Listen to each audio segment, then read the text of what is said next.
what's up mga pards? Another day, another vlog. This is Berenbok and welcome back to my YouTube channel. For today's video mga pards, kasama natin si Choco Martin, and again we're here in BGC. Parang matagal na tayong hindi nakapag-vlog mga pards kasama si Choco Martin. And shout out kay Miguelito na nasa US na po ngayon. So usually kami tatlo nagpupunta dito, nagbablog dito sa BGC, but for tonight sasama namin kayo mga pards dito sa isang bagong kaka-rate lang sa kanya na Michelin Bib Gourmand na famous dito sa BGC. So itatry natin, and actually mga pards naisip ko na i-vlog or puntahan yung mga Michelin rated or Michelin listed or Michelin Bib Gourmand na na-rate recently lang dito sa Philippines. So meron na ako napuntahan sa Cebu, yung Abli, pero hindi ko siya na-vlog. So ngayon gusto ko siyang i-vlog, and if ever, i-document yung ating experience. So kung gusto nyo ma-experience din yun mga pards, or pupuntahan nyo yun sa mga susunod na araw, ayan, pwede nyong tapusin ang video na ito. But pards, don't forget to subscribe to my YouTube channel. So without further ado mga pards, let's go to Bolero, one of the Michelin Bib Gourmand here in the Philippines. Let's go mga pards!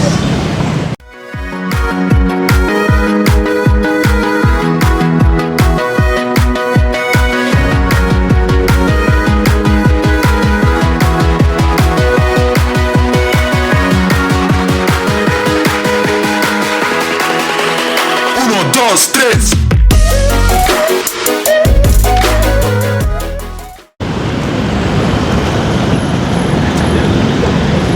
So, yun na nga mga pards, naglalakad na kami going to Bolero. So, galing kami ng 32nd Street. Saan bang street yun? Hindi ko alam eh. Actually, kinakapa lang namin mga pards. Kasi dito sa BGC, may mga Michelin.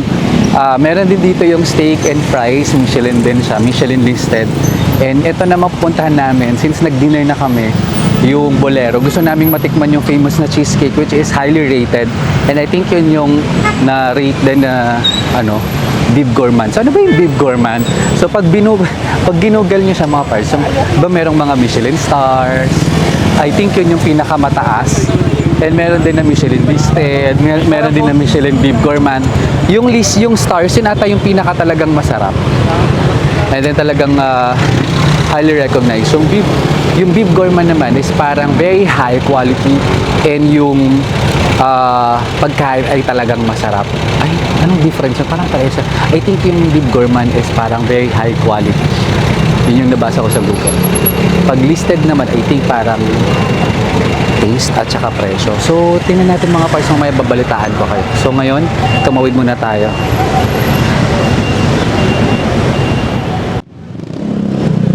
So yun na nga mga parts, para naman accurate yung ating information. Sabi dito, yung Bolero is a renowned Spanish Mediterranean restaurant that earned Michelin Bib Gourmand in the 2025 inaugural Philippines Guide led by Chef Fernando Alcala.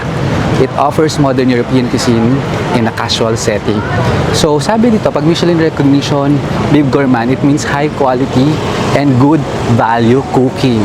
Oh, and ang signature dishes nila ay yung kanilang cheesecake, yun yung gusto nating tikman, and then Iberico Pluma and 48 hours slow cook short rib and beef empanadas. Pero for now, ang titikman natin ay yung kanilang cheesecake. So ang chef nila doon ay si Chef Fernando Alcala, recognized for his work in Cava in Spain. So I think Spanish yung Bolero. Yung Bolero is Spanish, which means mambobola. So yun, I can't wait to go there. Ngayon mga pards ay hanapin natin siya. Medyo kinakapalang namin. So, let's go. So mga pards, ha? Kochi? Kay Marvin. Meron diba yung booth? May din yan, diba? Michelin. So mga pards, nandito na kami. Nakikita na namin siya. So located siya sa ground floor ng Burj Tower 2 High Street, 26 Street, Taguig. So here it is. Here it is. I can see it. Paano na nga tao dito mga parts? Actually, nag-recommend po nito ay si Choco Martin. Marami kasi siyang alam ng mga Michelin. Yare! Should I get indoor or outdoor dining? Wow! Ito na. Yes, thank you. Ito na po yung Michelin. Ay, okay lang ba? To take it.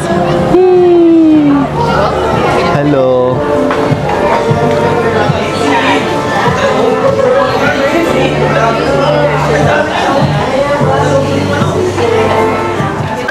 So mga parts were here. Actually mga parts, yung mga vlogs ko sa ibang bansa ay tinatry din namin or we try to eat in Michelin listed restaurants or yeah, basta Michelin because yun nga, syempre na-reach siya ng mataas.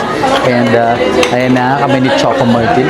So ito yung menu ng Bolero and it looks very expensive kasi ang premium nung packaging niya. Ganda.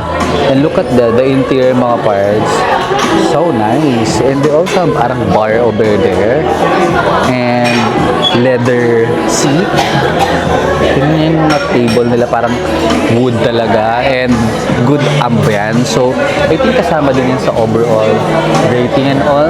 Meron din doon the backstage sa likod. But before that mga parts, let me walk you through sa menu nila. They have snacks. Beef Oh. empanada, conchinita bites, And ricotta price na lang mga green prices. onion waffle, 273, and the potato fries. 850. Yung pinakamahal ko nakita sa snacks. Sa starters, they have sweet and sour fruit tomatoes. I mean, Spanish ata to. Ay, Italian to, di ba? Italian eh.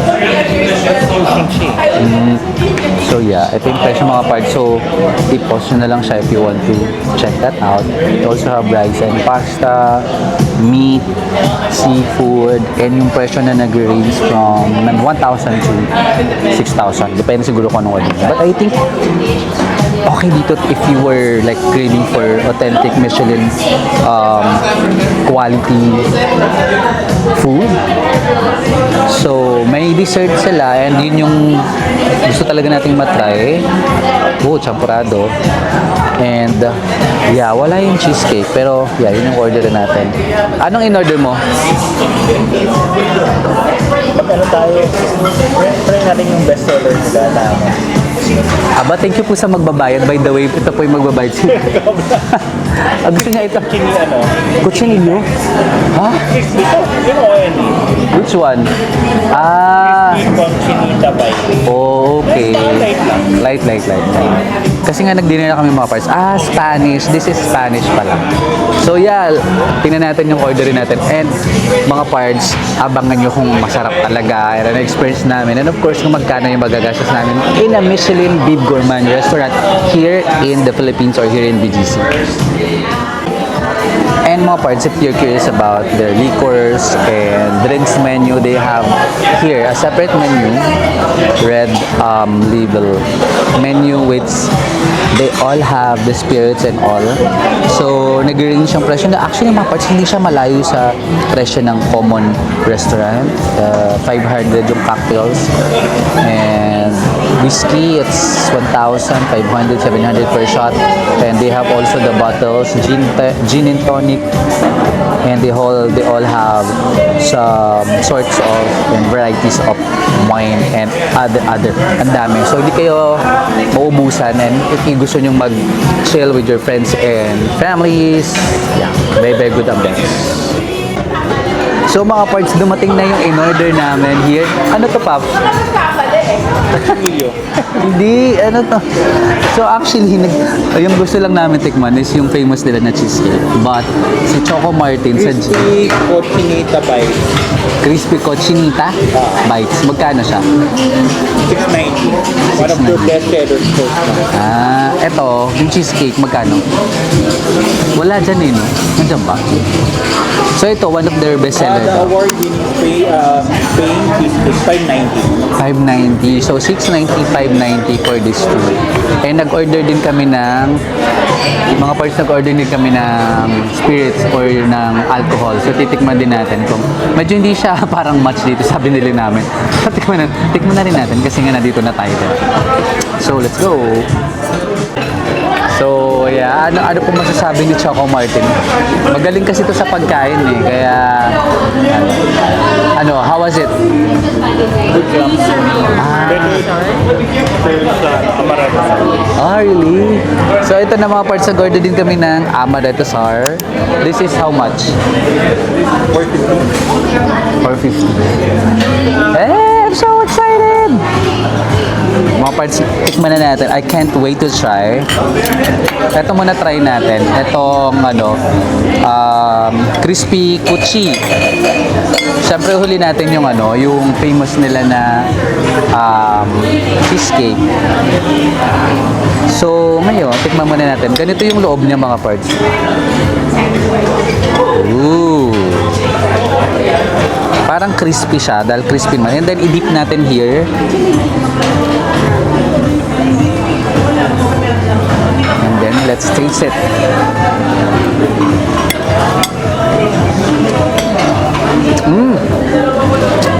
Familiar na. Lasa ang Latin Ka. Di ba? Parang lasa sa taco. Oo, laging pa ako.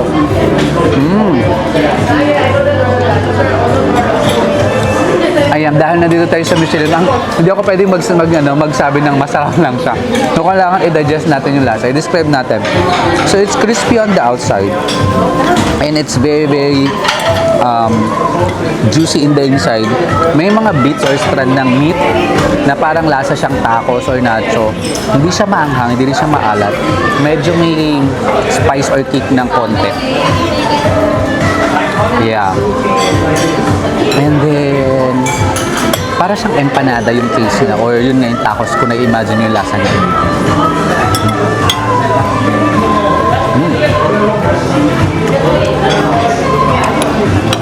Harap. And syempre mga parts, we will not finish this day without tasting the famous cheesecake. Tingnan niyo mga parts, it's so melty, it's so creamy. Tikman natin. Ooh. The texture, it's like, hindi siya matigas eh. Parang merong part na, yung part ng unahan, malambot siya. And at the back, it's parang sturdy na siya. So ngayon, tikman natin tong front. So, sorry na sa magulo kong camera. Wow! Para siyang...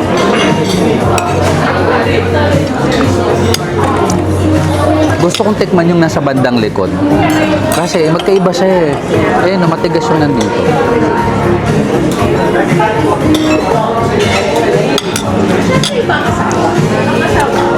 Wow. Ang hirap para mag-describe pag masarap. Kasi the only thing that I can say is masarap.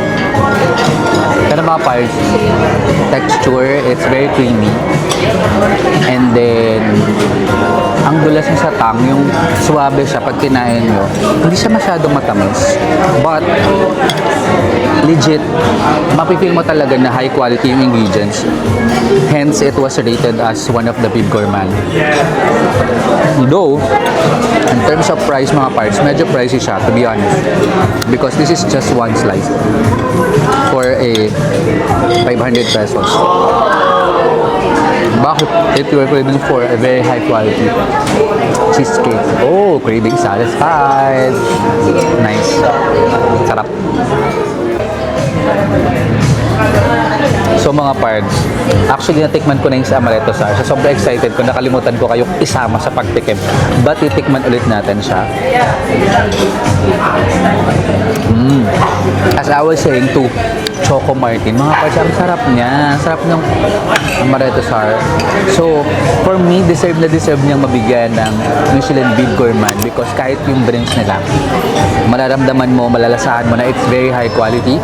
Kasi, if that's the definition of Michelin Bib Gourmand, na dapat high quality yung food, talaga ang sarap niya mga pards. Try nyo tong Amaretto Sour din if you are looking for drinks na natikman na namin na masarap talaga siya. So, we will keep eating and we will keep drinking. So, yun mga parts, tapos na kami kumain sa Bolero. And Our total bill is 2,300. Thank you, Choco Martin, for the treat. Ang sir, Solid. ang galante talaga ni Choco Martin. Ayan, so per mga parts, yun yung presyo.